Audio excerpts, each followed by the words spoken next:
Question दिया है which carb cation is most stable.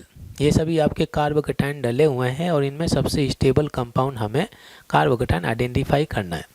Regarding carb cation हम लोगों ने सीखा हुआ है कि जिस कार्ब कैटायन में plus I effect positive inductive effect ज़्यादा होता है, स्टेबिलिटी भी ज़्यादा होता है। एक और चीज़ सीखा हुआ है कि कार्ब कैटायन में third degree carb cation second degree से ज़्यादा होता है और सेकेंड डिग्री फर्स्ट डिग्री से भी ज़्यादा होता है।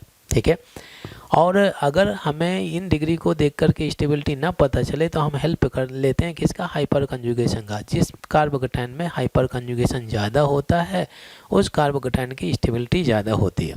ठीक है, अच्छा अगर आप देखें इन कंपाउंड में तो ये जो आपका जो कार्ब कैटायन है, इस कार्बन के पास में पॉजिटिव चार्ज है, कौन सी डिग्री का कार्ब कैटायन है, थर्ड डिग्री का। ठीक है, इसमें ये कौन सी डिग्री का है, ये भी थर्ड डिग्री का है। यहाँ पे कौन सी डिग्री का है, ये भी आपका थर्ड डिग्री का। ये कौन सी डिग्री का हो गया, ये भी आपका थर्ड डिग्री का। तो सिंस इन सभी कार्ब कैटायन में डिग्री सेम हो गया और डिग्री सेम होने की वजह से ये आपका रिलेशन हम यूज नहीं कर सकते। चलिए फिर इसके बाद में हम इंडक्टिव इफेक्ट नहीं हाइपर कंजुगेशन यूज करते हैं।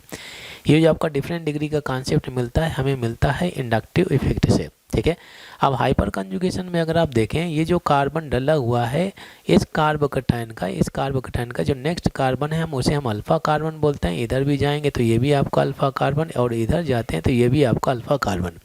अल्फा कार्बन में लगे हुए हाइड्रोजन को अल्फा हाइड्रोजन बोलते हैं और इन अल्फा हाइड्रोजन को हम हाइपर कंजुगेशन बोलते हैं। जिसमें हाइपर कंजुगेशन ज़्यादा होगा उस कार्ब कैटायन की स्टेबिलिटी क्या हो जाती है, ज़्यादा हो जाती है।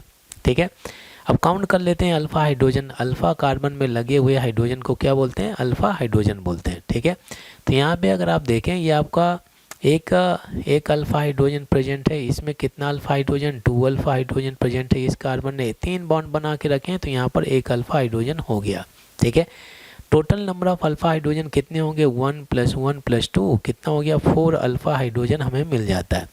अच्छा अगर बी ऑप्शन में चलें तो ये आपका कार्ब कैटायन है, इसका नेक्स्ट कार्बन अल्फा कार्बन, इधर जाएंगे तो अल्फा कार्बन और इधर जाते हैं तो अल्फा कार्बन। काउंट कर दें, यहाँ पे 2 हाइड्रोजन तो 2 अल्फा हाइड्रोजन, यहाँ पे 3 हाइड्रोजन तो 3 अल्फा हाइड्रोजन और यहाँ पे 3 बॉन्ड बना के रखा है तो 1 अल्फा हाइड्रोजन हो गया। Total number of alpha hydrogen 2 + 1 3 + 3 कितना 6 हो गया। 6 अल्फा हाइड्रोजन हमें मिल जाता है। ठीक है, अब इसके बाद में जो कंपाउंड सी डला हुआ है तो यहाँ पे अगर आप देखें ये आपका कार्ब कैटायन है। इस कार्ब कैटायन का नेक्स्ट कार्बन अल्फा कार्बन, इसका नेक्स्ट कार्बन अल्फा कार्बन, इधर जाएंगे तो ये आपका नेक्स्ट कार्बन अल्फा कार्बन।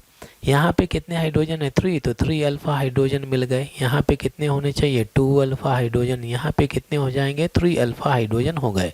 अब सभी को ऐड करेंगे तो 3 + 3 कितना हो जाएगा, 6 + 2 ये आपका 8 अल्फा हाइड्रोजन आ जाते हैं। ठीक है, ये अल्फा हाइड्रोजन हो गया। अच्छा जो लास्ट वाला डला हुआ है यहाँ पे जो कंपाउंड है इसमें अगर आप देखें ये कंपाउंड कुछ ऐसे डला है। ठीक है, ये आपका कंपाउंड ऐसे बना हुआ है। ये कार्ब कैटायन ये आपका डला है, ये कार्बन डला है पॉजिटिव चार्ज। तो इस कार्ब कैटायन का जो नेक्स्ट कार्बन अल्फा कार्बन, इधर जाएंगे तो अल्फा कार्बन, ये आपका हो गया अल्फा कार्बन। ठीक है, यहाँ पे कितने हाइड्रोजन होंगे, 2 हाइड्रोजन होने चाहिए। ठीक है, तो इसे आप 2 अल्फा हाइड्रोजन बोलेंगे। यहाँ पे कितना 2 अल्फा हाइड्रोजन आ जाएगा। ये जो कार्बन है ये 4 डिग्री का कार्बन है। 4 डिग्री के कार्बन के पास में एक भी हाइड्रोजन नहीं होते हैं तो 0 अल्फा हाइड्रोजन हो गए। तो इसमें total number of alpha hydrogen कितने आ जाते हैं भाई, 4 अल्फा हाइड्रोजन आ जाते हैं। 2 + 2 = 4 हो गया। ठीक है, तो ये वाला जो लास्ट वाला डी ऑप्शन डला है इसमें हमें 4 अल्फा हाइड्रोजन मिल जाते हैं। अब चेक कर लेते हैं सबसे ज़्यादा किस में, इसमें 4 हो गया, इसमें 6 हो गया, इसमें 8 हो गया और ये आपका डी ऑप्शन 4 हो गया। तो सबसे ज़्यादा अल्फा हाइड्रोजन किस में डले हैं, आपका सी ऑप्शन में। Higher the number of alpha hydrogen higher is the hyperconjugation higher is the stability. अब बोलिए कौन सा ऑप्शन सही हो जाना चाहिए, आपका C option is the right answer.